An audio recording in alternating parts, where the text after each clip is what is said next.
आशा करता हूं आप सब बहुत अच्छे होंगे। मेरा नाम है सिद्धांत अग्निहोत्री। स्टडी ग्लोस पे आपका बहुत बहुत स्वागत है। दोस्तों, आज हम बात करेंगे टैरिफ की। भारत, चाइना, अमेरिका, रशिया और पूरी दुनिया, लेकिन मेन सेंटर में है इंडिया, भारत। क्यों? क्योंकि डोनाल्ड ट्रंप ये कह रहे हैं कि रशिया में मीटिंग फेल हुई तो भारत के ऊपर सेकेंडरी सैंक्शन लगा देंगे। तुमने मेरे ईगो को हर्ट किया तो हम पाकिस्तान से दोस्ती कर लेंगे।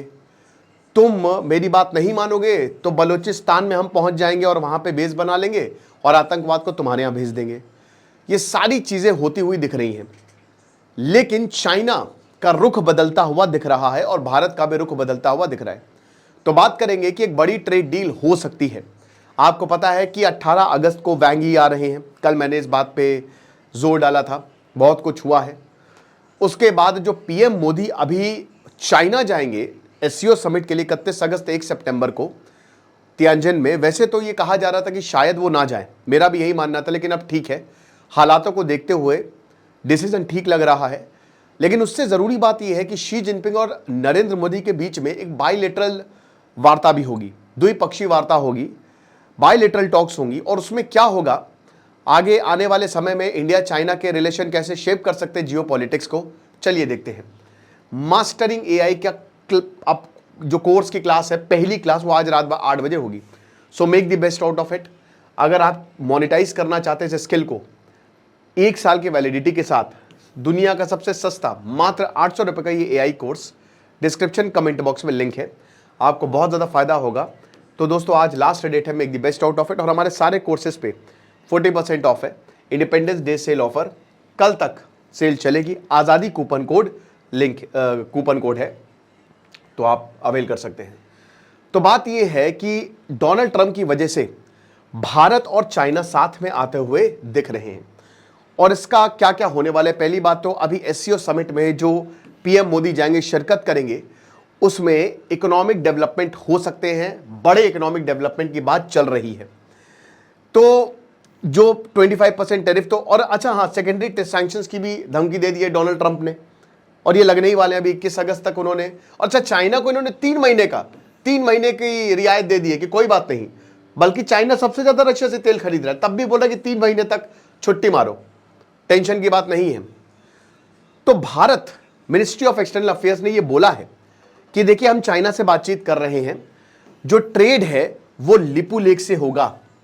ये जितने भी पासेज हैं उत्तराखंड से, सिक्किम से, ये सीधा तिब्बत को कनेक्ट करते हैं, और वहां से अगर ट्रेड शुरू हो गया, क्योंकि ये बंद है पिछले 5 सालों से, वहां से एक बार ट्रेड शुरू हो गया, फिर there is no looking back. अब प्रॉब्लम नहीं होगी। जहां तक बॉर्डर प्रॉब्लम की बात है, तो ये जो एसपीआर, स्पेशल रिप्रेजेंटेटिव मैकेनिज्म है, 2003 में जिसको बनाया गया था भारत और चाइना के लिए बॉर्डर डिस्प्यूट्स को लेकर, वो दोबारा से रिज्यूम हुआ है। अगेन 2020 में इसको सस्पेंड कर दिया गया था। वांगी उसी की वजह से आ रहे, उसी के लिए आ रहे। फिर शिपकिला पास जो हिमाचल प्रदेश से जाता है, और नाथुला पास जो सिक्किम से जाता है, घूमने लायक जगह है, ये बहुत खूबसूरत है। जब यहाँ पे ठंड होती है ना, तो बर्फ पड़ जाती है पूरा। तो यहाँ से ट्रेड जो है वो शुरू करने की बात हो रही है। तो समझिए कि इकोनॉमिक एंगेजमेंट काफी लंबे समय तक बंद था, और अब ये पासेस दोबारा जो है वो खोले जाएंगे ताकि ट्रेड हो। साथ ही साथ आपको पता है कि अभी रेयर अर्थ मिनरल्स, चाइना ने इस पर रोक लगा दी। अब जब चाइना ने रोक लगाई है, तो भारत की कंपनी भी, बहुत पूरी इंडस्ट्री जो है, चाहे वो ऑटोमोबाइल हो, चाहे एविएशन इंडस्ट्री हो, चाहे इलेक्ट्रॉनिक इंडस्ट्री हो, कहीं ना कहीं वो सब के सब इन्हीं रेयर अर्थ एलिमेंट्स में बेस्ड है। तो वो चाइना कंट्रोल करता है पूरी दुनिया में। और अभी चाइना ने अप्रैल में बैन लगा दिया था कि हम रेयर अर्थ एलिमेंट जो है वो नहीं देंगे। भारत की कंपनीज को काफ़ी ज़्यादा नुकसान हुआ था दोस्तों, बहुत मुश्किल हुई थी, लेकिन किसी तरीके से हमने मैनेज किया था।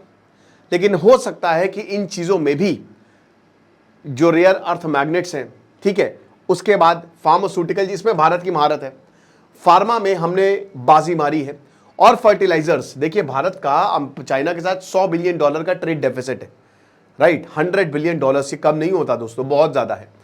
लेकिन अभी जो देखिए, हमको अपनी इकोनॉमी को बढ़ाने के लिए जो हमको करना पड़ेगा वो हम करेंगे। तो रेयर अर्थ मैग्नेट्स और फर्टिलाइजर्स जो है वो अभी तक बंद है, ठीक है। हम फर्टिलाइजर्स खरीदते हैं चाइना से, अमेरिका से भी, पूरी दुनिया से, अब बंद है। इंडियन कॉमर्स मिनिस्ट्री ने मीटिंग्स की हैं, लीडिंग फार्मास्यूटिकल इंडस्ट्री के रिप्रेजेंटेटिव से, ताकि हम और चाइना मिलकर ज्वाइंट स्ट्रैटेजीज बना पाए ताकि अमेरिका के टैरिफ को काउंटर किया जा सके। आप अगर हमको अपना मार्केट नहीं देंगे तो कहीं और ढूंढ लेंगे, कोई बात नहीं, हमको दिक्कत नहीं है। ये वही बात है।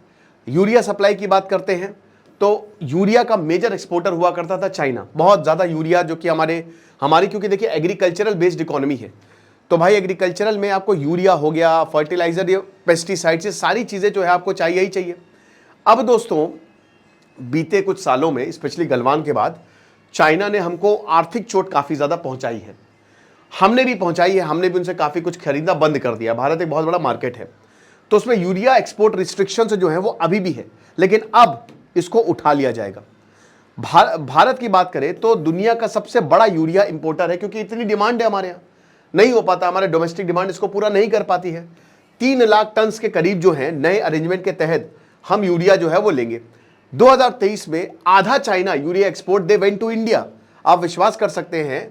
अब उसके बाद सब कुछ बंद हो गया, it all ceased to exist, ठीक है। अब जून में इसको थोड़ा बहुत ईज किया गया था, लेकिन फुल रिजम्पशन जो है वो अब हो रहा है, और अभी पीएम मोदी जाएंगे तो ये जो भी थोड़ा बहुत कैप भी लगाई गई है वो भी हट जाएगा। साथ ही क्योंकि भारत का, जैसा कि हमने बताया, कि आधे से ज्यादा जनता एग्रीकल्चरल में इन्वॉल्व है, और इसीलिए consistent imports are very much essential. Urea भारतीय सरकार जो है वो सब्सिडाइज करती है, उसमें पैसे देती है, और क्योंकि यूरिया नहीं होगा तो आपका जो भी आप खेती कर रहे हो या फिर प्लांट लगा रहे हो वो बढ़ेगा ही नहीं। भाई यहाँ पे गमले में हमको थोड़ा बहुत यूरिया डालना पड़ता है, तो क्या करें। फिर उसके बाद जो यहाँ गो जिकोन, ठीक है, चाइना के फॉरेन मिनिस्ट्री स्पोक्स पर्सन, उन्होंने बहुत तारीफों के पुल बांधे पीएम मोदी को लेकर, जो अभी होने वाली है, कि बहुत अच्छा है, ये आ रहे हैं और हम चाहेंगे कि बहुत अच्छे रिजल्ट्स आएँ। तो पहली विजिट होगी 2020 जो गलवान वैली क्लैश हो, उसके बाद दोनों ही नेशन जो है, अभी आपको पता है कि अमेरिका चाइना को तो प्रॉब्लम नहीं, इतना पहले लग रहा था कि चाइना को क्रिएट करेगा, 200% चाइना ने भी लगा दिए। भाई चाइना किसी से डरता थोड़ी ना है, उधर अमेरिका ने लगा, इधर चाइना ने भी लगा दी, तो डोनाल्ड ट्रंप की औकात आ गई सामने, कि उनको पता अगर चाइना ने लगा दी तो हमारे लिए बहुत ज़्यादा प्रॉब्लम हो जाएगी, हमारी इकोनॉमी डाउन चली जाएगी।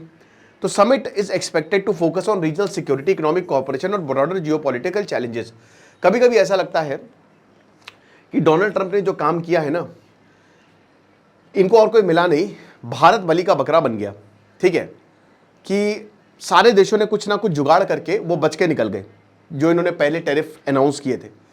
भारत ट्रेड डील फाइनलाइज नहीं कर पाया, नहीं कर सकते हम, जिस पे वो बात कर रहे थे, बाकी देश झुक गए। तो बलि का बकरा, क्योंकि इनको अपनी जनता को भी जवाब देना है कि टैरिफ की बात की थी तो लोग, हमने टैरिफ लगा दिया। तो एक बड़ी ट्रेड डील जो है वो चाइना के साथ हो सकती है। फ्री ट्रेड एग्रीमेंट तो कभी नहीं होने वाला, हो जाएगा तो भैया ऐतिहासिक होगा ये, ठीक है, हिस्टोरिक होगा। आपको क्या लगता है मुझे कमेंट बॉक्स में बताइएगा, और रात 8 बजे आप आइए, क्योंकि क्लासेस आर्टिफिशियल इंटेलिजेंस की शुरू हो रही है। खुश रहिए, पढ़ते रहिए। दिस इज सिद्धांत अग्निहोत्री साइनिंग ऑफ।